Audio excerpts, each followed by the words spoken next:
Welcome to Native Exiles, Alderwood Community Church's podcast where we explore the tension of living in the world but not being of the world. Today I have two very special guests, two very close friends. They are global partners of Alderwood Community Church. You will notice that we do not disclose their last name or the location to which they are going for security reasons, but I think you are going to be super encouraged by their story. So glad to have you along. Let's roll.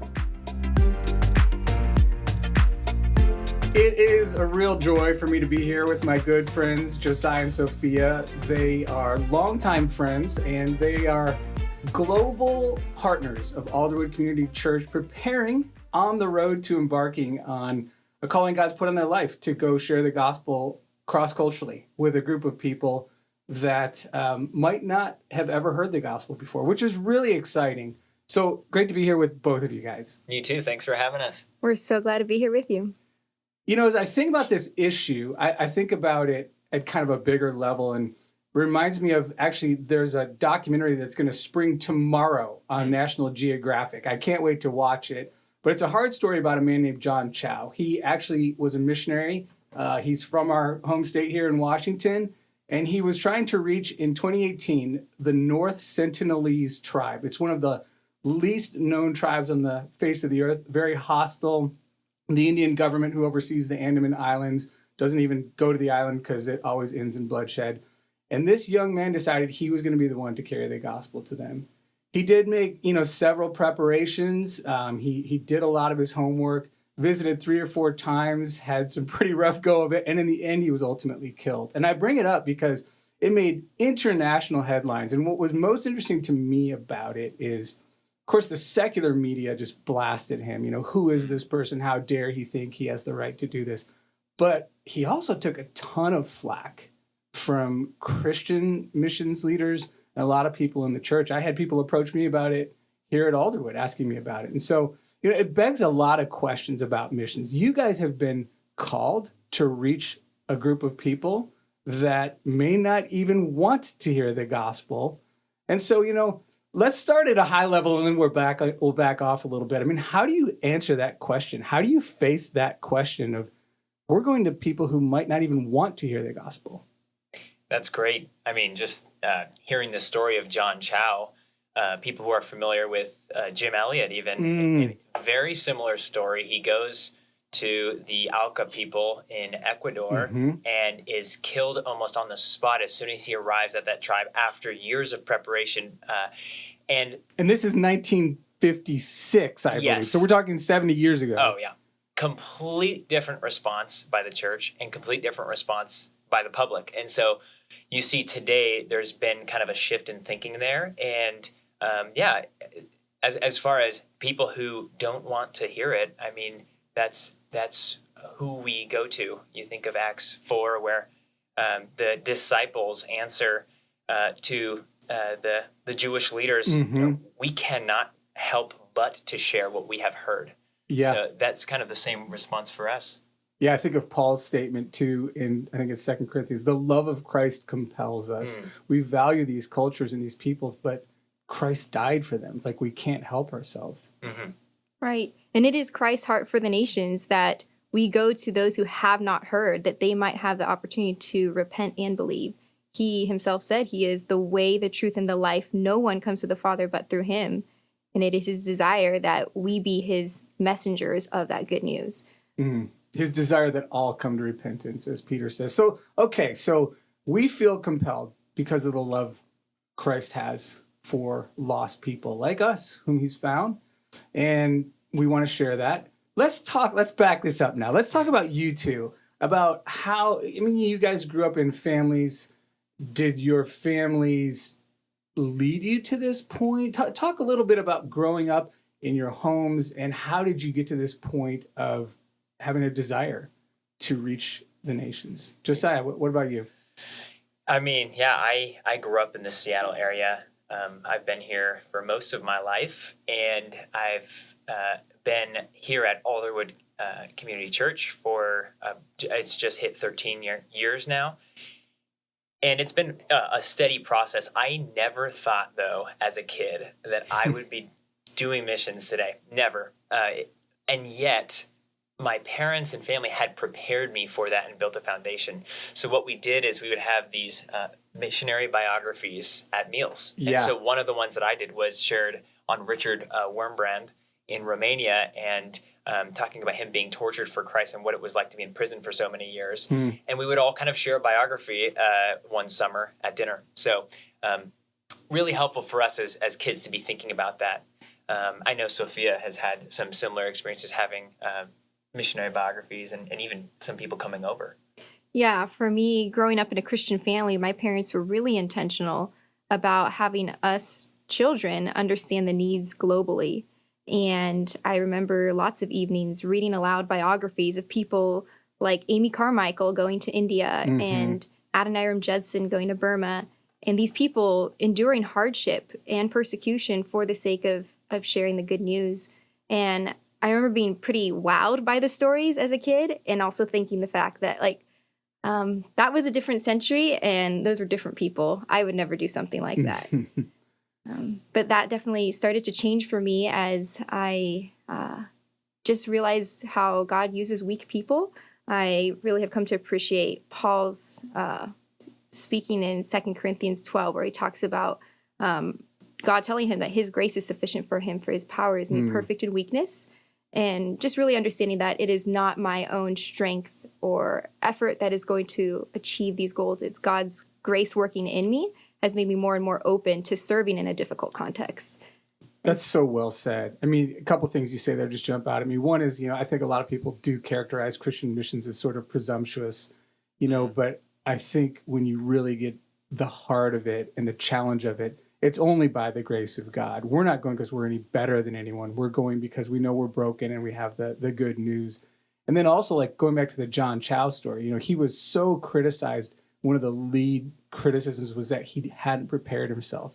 You guys have been preparing yourselves first individually and then together these last couple of years. Let's talk a little bit about that. Josiah, again, I want to start with you because I know your story a little better, and you were very intentional. Once you knew God's call in your life, you started making preparations for going overseas and ministering cross-culturally. Talk a little bit about the preparations you've made in the last 6-7 years. Yeah, I mean, I remember about, it was 2018 when I had visited the missionary school in Mexico for the first time. That's where you guys were trained? Yes. And just being exposed to people my age talking with one of the missionaries from our church and him challenging me to consider missions. I remember being in a coffee shop and just praying about it. At that point, I had just gotten an economics degree from UC San Diego. It's my senior year. I'm thinking of doing consulting and just ready to go in. I had never considered missions as my number one, but there I am reading Revelation 7, and it's talking about every tribe, people, nation, and language worshiping God in heaven. And it just clicked as I thought about, if we have every tribe and language in heaven, how is that not true today? How are they going to hear unless someone preaches it to them? And it clicked. I could be the one who goes. I just had never put that together. So I remember going to your office literally that next day. You're going to blame this on me. I see where this is going. It's all Steve's fault. That's what I was getting. And just saying, hey, like, I'm thinking of going to do unreached missions. What do you think about this? This was yesterday that I was planning. And you're like, if you do that, we would be down. I talked to my parents later that afternoon, and it was just this switch that basically happened in a day after thinking about it for a while. And so from that point, it's been basically full speed ahead toward getting. I thought it would take 2 years. It's taken a lot longer. I had done several visits to the mission school in Mexico that we went to, and I ended up going in 2021, and that was really helpful. About a 10-month program to prepare us to how to do this work, how to come prepared. And so I've been doing theology training and some schooling, and at the school is where I met Sophia. Indeed. And Sophia, tell us a little bit about your preparation. One of the things that I think is super cool that you did was your trip to Africa. Talk a little bit about that and how you ended up there. Yes, that was very impactful and formative in me deciding to actually go long term. Where did you go again exactly? I ended up living in Cameroon for Right. about 8 months. And backstory to that is when I went to college, at that point, I was starting to think about actually doing missions myself. Like I said, raised in a Christian family, had heard about the needs, but aware of my limitations and also just intimidated by the long-term costs. And yet, when I went to my first semester at this Christian school in Southern California, there were some missionaries speaking and talking about their work among unreached people groups involved in Bible translation and church planting. And I remember just sitting on the edge of my seat at the bleachers as they're sharing their story of learning not just one, but 2 languages, not living in a nice, comfortable home in the States, but actually living in an African village where their neighbors have mud huts and they're getting water from the well. And they were there to share of the living water, which is Jesus. And when I heard that story afterwards, I went up and said, hey, can I grab coffee with you guys? This is all new to me. The fact that there's people today in the 21st century that still don't have access to God's word or the gospel. Like I said, growing up, I thought that was a thing of a different century, a different kind of people doing that kind of work, and realizing that there are people today who are still in great need of the gospel impacted me. And so after talking with them, I kept in touch, and they invited me to come live with them after I graduated. And I helped homeschool their 4 children. And through that time, living with them for 8 months in the village, I got to see daily life on the field. Wow. What is it like for Bible translators as they're going through that process of taking one text at a time and translating it into the local language, testing it in the village, seeing people light up with comprehension as they were understanding the truth for the first time. What a beautiful thing. Yeah, and this is a great way for us to segue into something that I really know you two are passionate about, and I am too. We'll talk more about unreached peoples a little bit later in the podcast, but how do we do that? That's kind of how we opened this podcast with that question. How do we reach people who have no familiarity with the gospel, probably no access to the gospel? And through your missions training, we were introduced to something that they referred to as the historic Christian missions model. Talk a little bit about that, Sophia. I mean, you were talking about part of it in Bible translation. What does that look like? What is this model we're talking about? Yeah, the historic missions model has been known by some also as the incarnational model, where it is seeking to imitate Christ's example of being the first missionary, where he came from his home in heaven, came to earth to dwell among us, to not just be an outsider preaching a foreign message, but to become an insider who actually lived this life, was born and raised here, learned our language and our culture, breathed the dust of earth, and became identified with the Jewish people that he might present the good news as a real human. And so our goal with this incarnational model or historic method of missions is to imitate him and going into a people group, not just going for a short term, but intending to live our lives there, to breathe the same air as they are, to actually learn their language and their culture, sometimes not just one, but even 2, and raise our families there, do life in such a way that we're actually running a business. We're doing daily life with them in the workplace. We're not just there to preach a message and leave. I love that phrase, incarnational ministry. Another word that comes to mind as you share that is identifying with, which is, of course, what Christ did for us. You're not going to be separate from, you're going to be in the midst of and among. I love that. Josiah, tell us a little bit more about like that language and cultural, we call it acquisition, learning those things. What is that going to look like for you? How long is that going to take? How do you do that?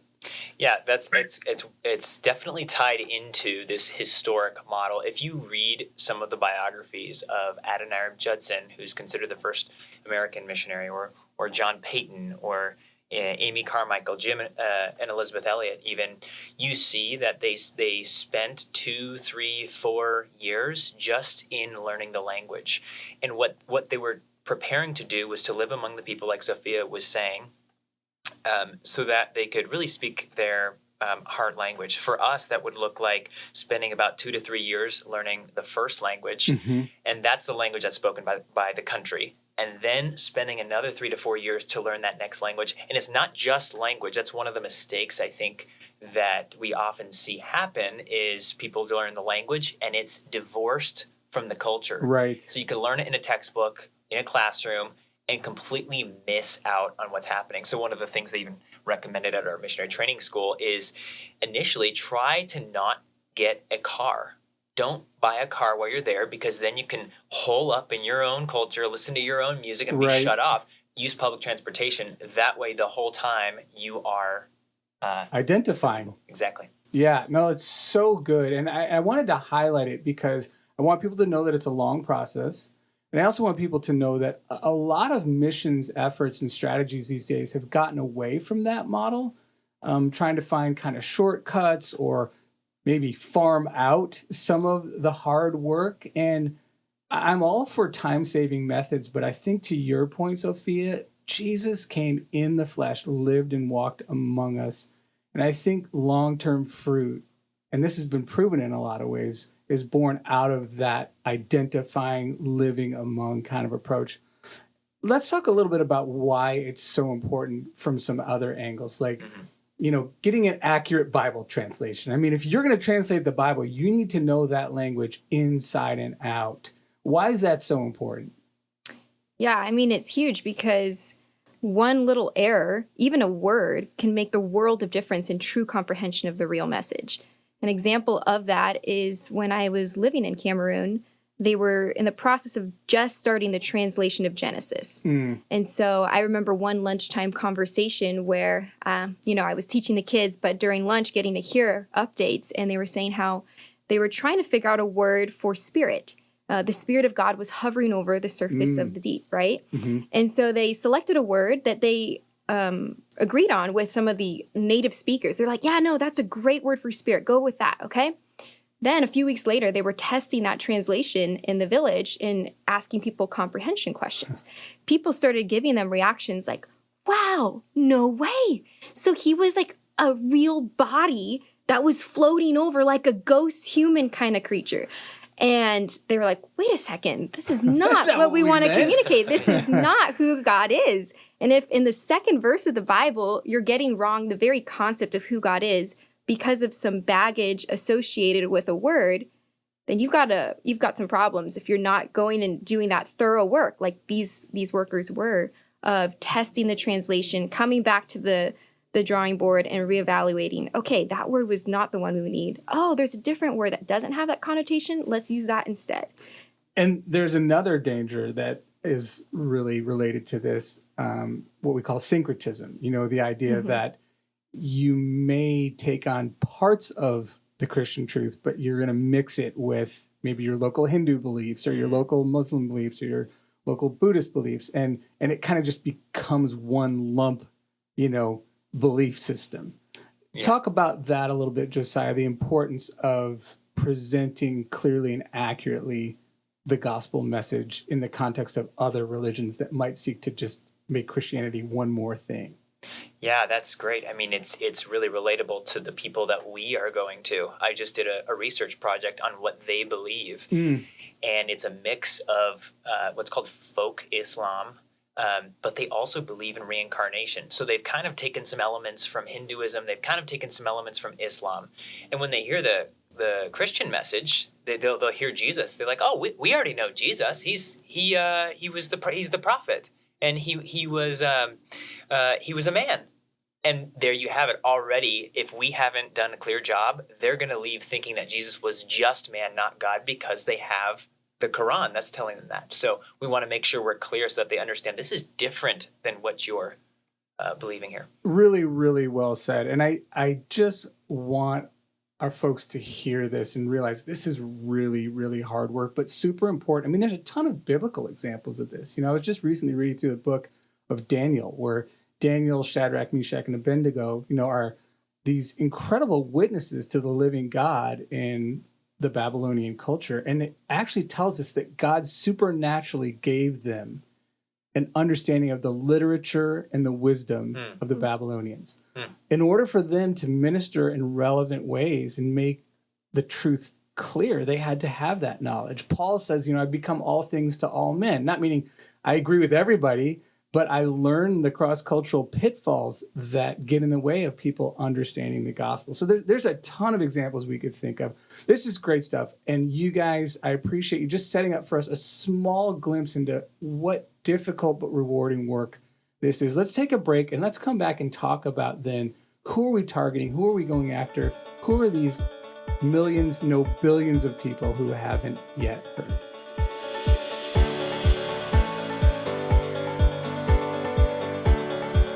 All right, so we're talking about literally billions of people that have not heard the gospel. And honestly, in my experience talking to Christians about this, I'm often met with, come on, really?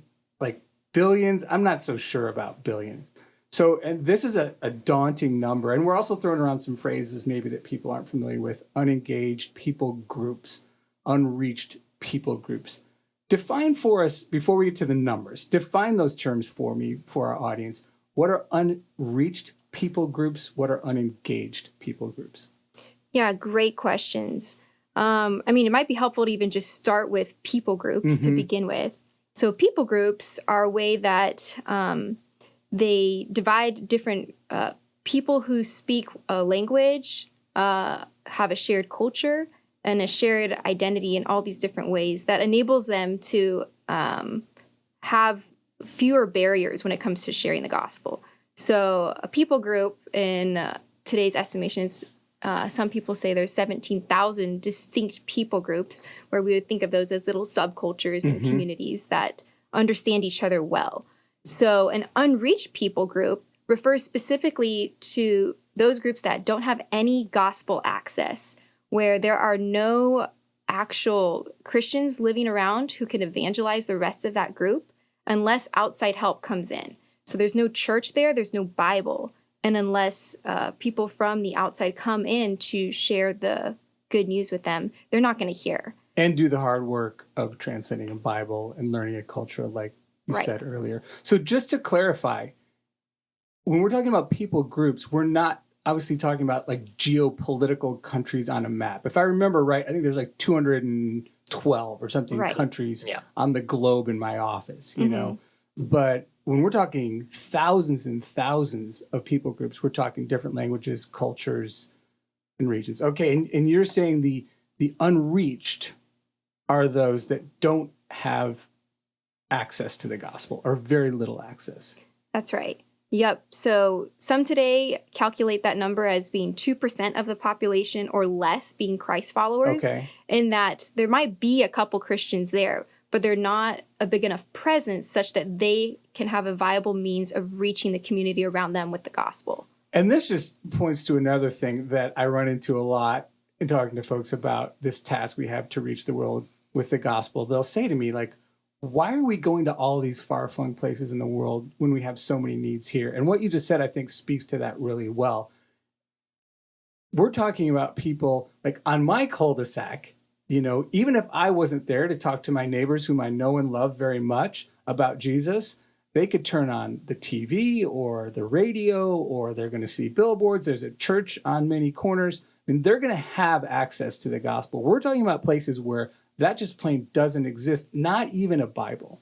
Exactly. And I've heard one statistic even put it in this way, which is helpful for understanding. It said that 5 out of 6 non-Christians don't know any other Christians In the world. who could, yes, exactly, share with them the gospel. And that's because the distribution of unreached people groups is such that 80% of those are in what's called the 1040 window, which covers North Africa all the way to East Asia. And The Middle East is in there. Exactly. Yeah. And those people are primarily Muslim or Hindu, some of these major world religions, such that their cultural identity is wrapped up in their religion. And there's very little Christian presence. So if those people wanted to find out, they don't have anybody to turn to whom they could ask. And for them, they may have heard of Jesus, but Jesus is the religious leader of those bad guys over there. So Right. not positive associations. Okay, so that's unreached what about unengaged people groups? How do we define them? So unengaged people groups is within that umbrella, and it is referring to any people group that has no current church planning activity happening, no strategy to get there. It's no church and no current, yeah. So in some of those unreached people groups, there are translations, for instance, maybe in the works right now. There's fledgling work being done. The unengaged, still, like you just said, not even a plan. Yeah. Yeah. And do we have numbers on those groups? So, we have about 3.2 billion people is what people put out around that number are in the unreached category. And it begs the question, how do you tackle that amount of people? It's hard to fathom that amount of people. It really is. So unengaged people groups is a little easier to get your mind around, and it's people at the training school that we went to. It's the way that they trained us was people who are separated by languages. So as you look at this wide, vast array of people that are unreached, it's helpful to separate them in groups of people. Okay, are there other people that could reach them where they have a church in their so language? Maybe a neighboring people group already does have the gospel, and they probably are better equipped to share the gospel than we are because culturally they're closer. Is that kind of what you're saying? Exactly. So there's a statistic that the International Missions Board put out that currently there are 3,050 unengaged people groups today. So 3,050 people groups with no current church planning strategy happening among them. And that's what our training was getting us prepared to go to. That's what places. God's calling you guys into. No, that's really helpful. I appreciate you spelling that out for us. And here at our church, I work with a committee, and we plan how we can, as a church, reach the world with the gospel. And a recent phrase that has come to us, we've talked a lot about, is reaching the hard places. And that's what God has called you to. Let's talk a little bit about why they're hard places. Because when we say 3 billion people, and that's massive, right? I mean, we're over 8 billion, right? World population right now. So I mean, that's not half, but that's approaching half. That's a ton of people.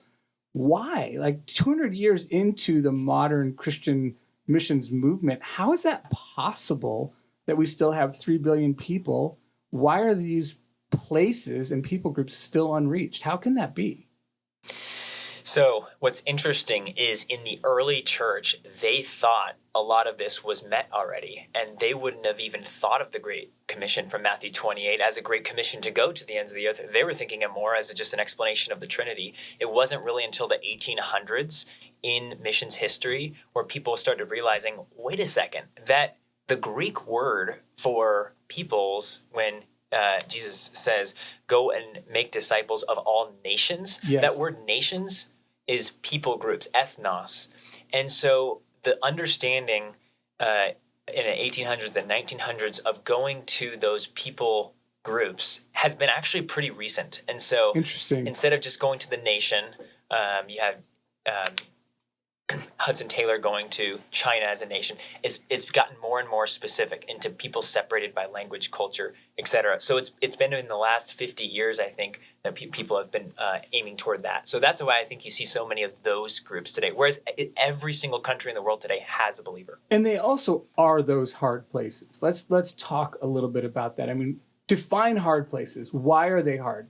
Yeah, I mean, they're hard for various reasons. One is geopolitically, there's a lot of antagonism towards the Christian message being brought in countries that are Islamic primarily, especially at the governmental level.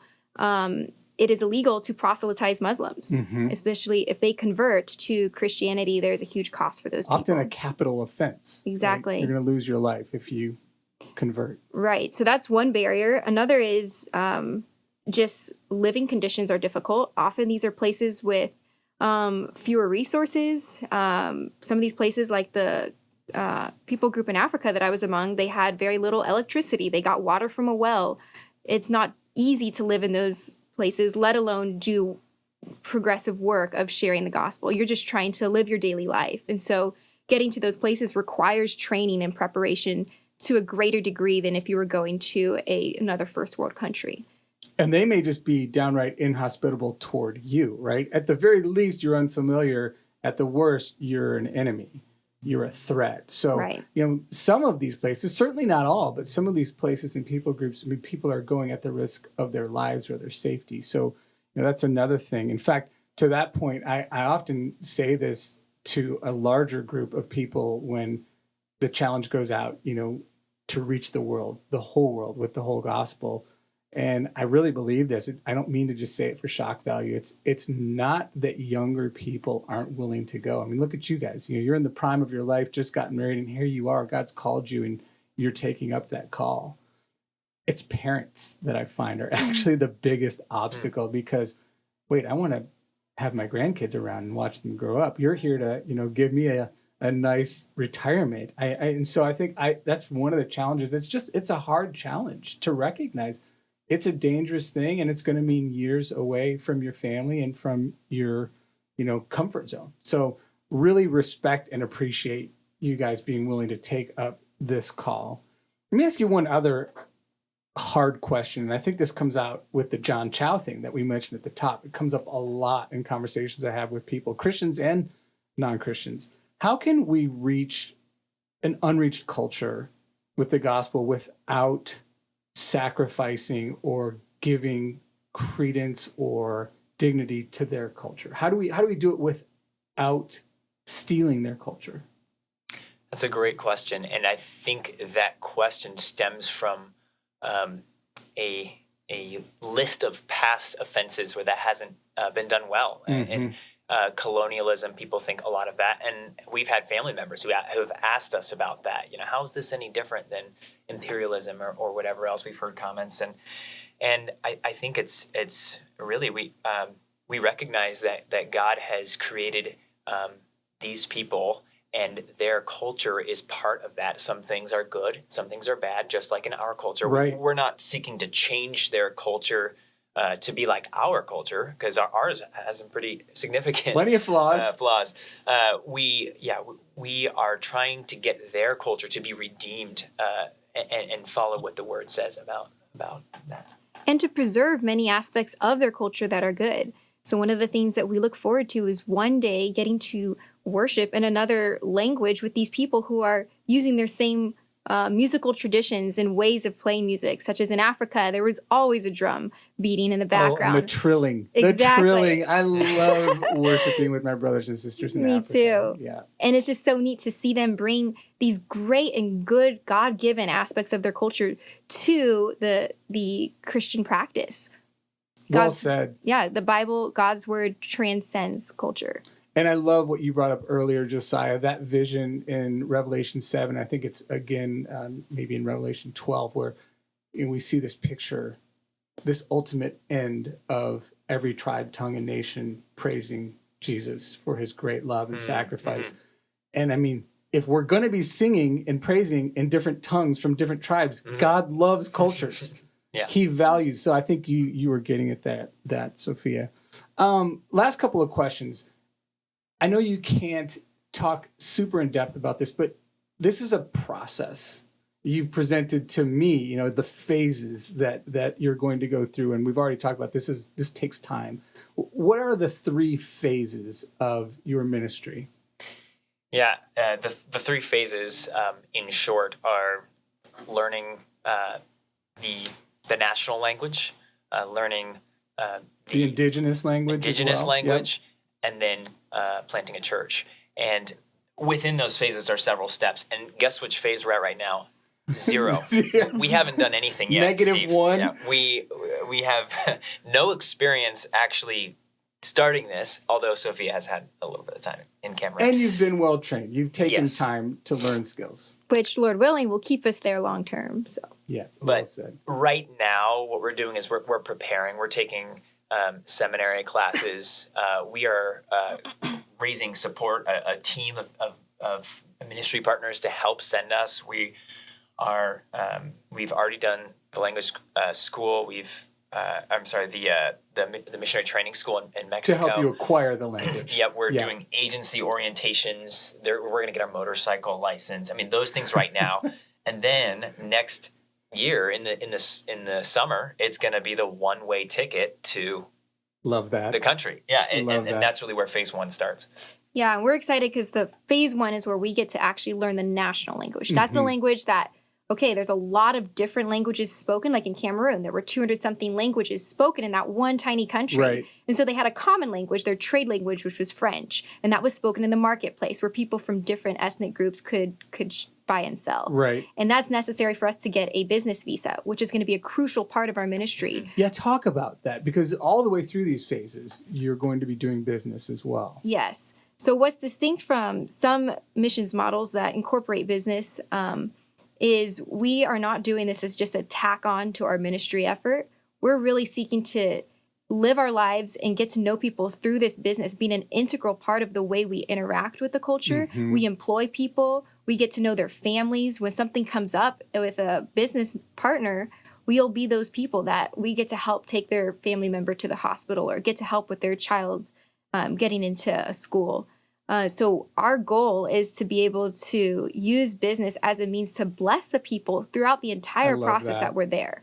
We're not just trying to put up a facade to gain access. It's a crucial part of us getting to know them, blessing them, providing livelihood and jobs, and Lord willing, getting to see some of the first believers come through that business endeavor. Yeah, I mean, I love that that's part of that identifying, fully entering in the community. You Absolutely. are blessing the community. You are loving your neighbors, providing jobs, seeing them hopefully thrive on every level, economically, physically. I love that part of it. Let's talk about one last phase, which the goal here, let's say we're 15, 20 years down and you've gone through the phases, you've successfully planted a church, translated the Bible, or gotten the better part of that done. You're not going to stay there forever. Right. Yep, that ties into your question. Are you just trying to bring your culture over to them? Our hope from the beginning is that they are leading a church over It's there their church that can spread to their neighbors, that they end up being the church, that first church from 0 to 1 that ends up starting the other ones. And so we want to stay there long enough to where we can trust them to be able to do that and visit afterward, because they don't have the resources that we have in English that we've been blessed with. So we hope to be taking regular trips back. And translation also, it takes a long time. I can only imagine. So that's going to be part a big of our work. book. Yeah. Yeah. Yeah. We're grateful, though, that there are some workers from Wycliffe who also partner with different church planting organizations and helping to do some of that translation part.